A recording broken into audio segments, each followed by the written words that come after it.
I wanted to address one particular topic that I think is probably the single most important broad macro political economic strategic trend developing, I think, over the last decade or so.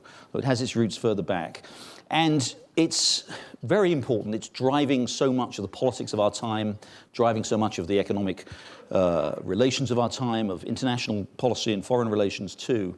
And I think it will be the defining feature, and how we handle it, and how we, as a nation and as a world and as leaders in business and politics, how we handle it will, I think, be critical. The stakes are this high, I think, will be critical to determining whether or not we can continue to enjoy peace and prosperity. And the issue is the rise of nationalism. And a political phenomenon, a broad phenomenon that is the resurgence of something that I think we thought we'd seen largely dispatched to history maybe 20, 30, 40 years ago. But nationalism is really very much back in vogue. And what you saw, and I think what was exacerbating it, was globalization, the phenomenon of globalization and global integration produced really very much not only an uneven distribution of winners and losers geographically, but actually produced uneven distribution of winners and losers within countries. So if you were a well-educated American with access to good education, with access to capital, with good prospects, being able to work in the knowledge economy increasingly, then you were a beneficiary of globalization.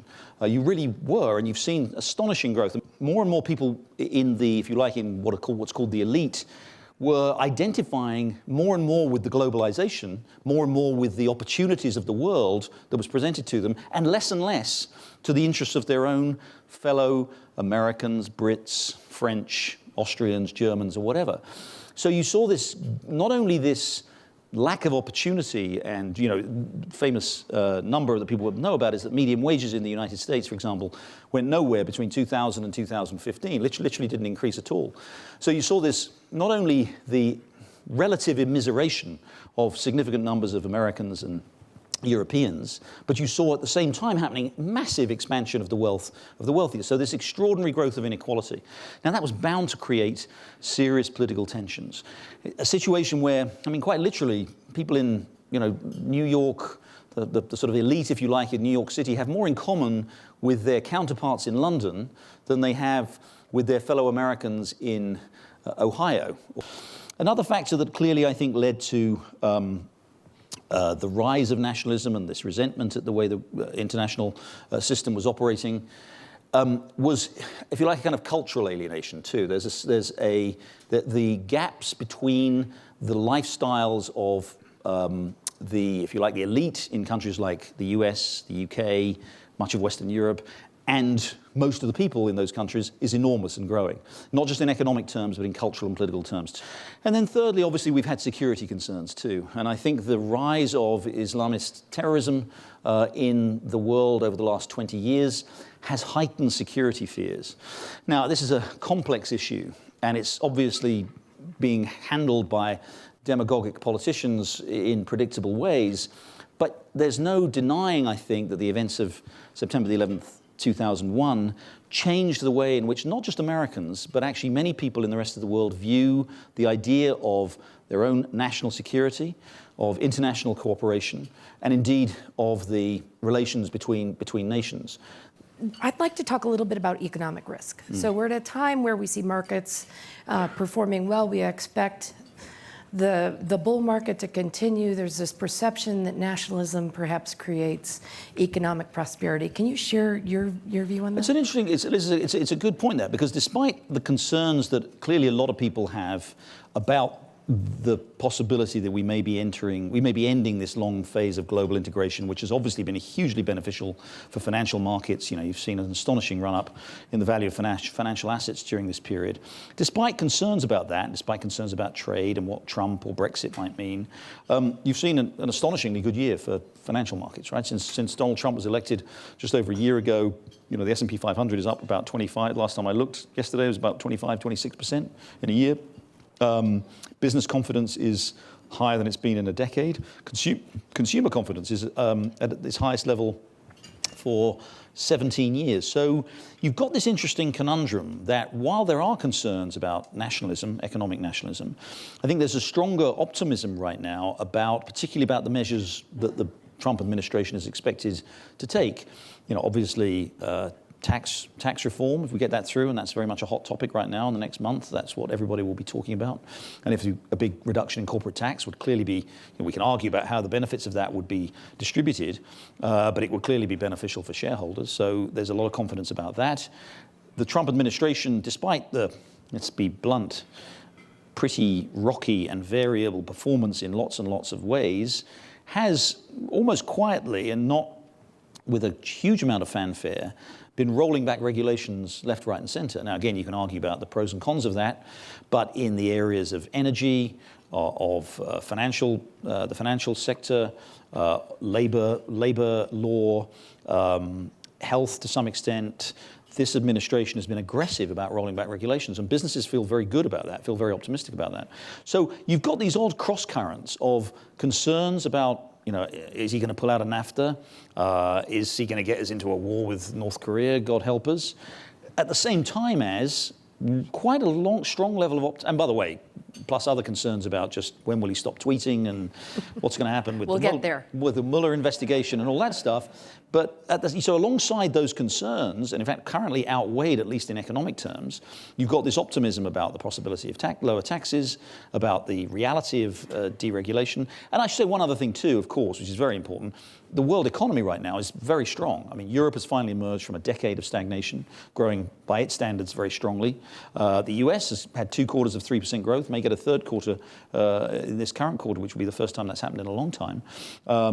China has emerged from some of its questions about its economy and is doing well. Emerging markets have emerged from the sort of collapse in commodity prices in the last few years to do quite well. So you've got, as the governor of the Bank of England put it a couple of weeks ago, the world economy is firing on sort of 11 of its 12 pistons. Mm-hmm. So you've got this unusual synchronous global growth coupled with this optimism about what this administration will do here, at least on the business agenda.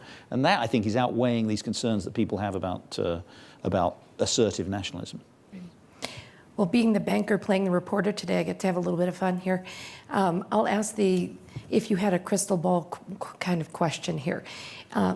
Look at this administration. Look at where Trump, has been leading thus far.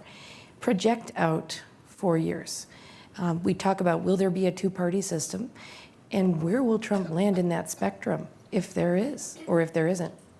Wow, that's, yes, forecasting. I said it was going to be fun for me. Forecasting what is happening next week is hard enough, let alone 4 years' time. I mean, it really is, you're absolutely right. I mean, this is a turbulent time, and we're seeing the Republican Party kind of being torn apart, largely because of Trump or Bannon. Look at the sort of dreadful spectacle that's unfolding in Alabama right now, which I know is very much, to do with, the individual case there. But you're seeing, there is no, the Trump, both the strength and the weakness of Trump is that he's not really a Republican, right? I mean, we all know that, and people knew him in New York. He was never a Republican. He only decided to become a Republican relatively recently.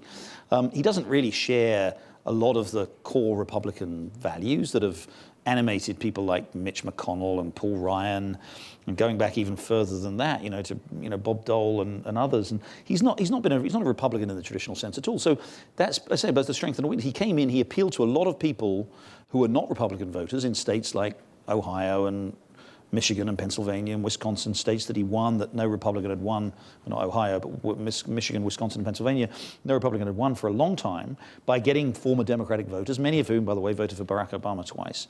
So he has that appeal, he has that ability to reach way beyond party lines, but at the same time, the party itself is dividing really sharply into a sort of Trumpian party and and it's not exactly never Trump, but it's the more traditional Republican Party. And where that's going to lead, we don't know. The next year's congressional elections will be critical because we'll see whether sort of Trump or Steve Bannon, if you like, supported candidates do better than more traditional mainstream Republicans, and that will give us some clues to where the Republican Party is going after that. And then on the other side, on the Democratic side, they're pretty divided too. You saw that election campaign, and we're seeing more revelations coming out about the Hillary Clinton campaign.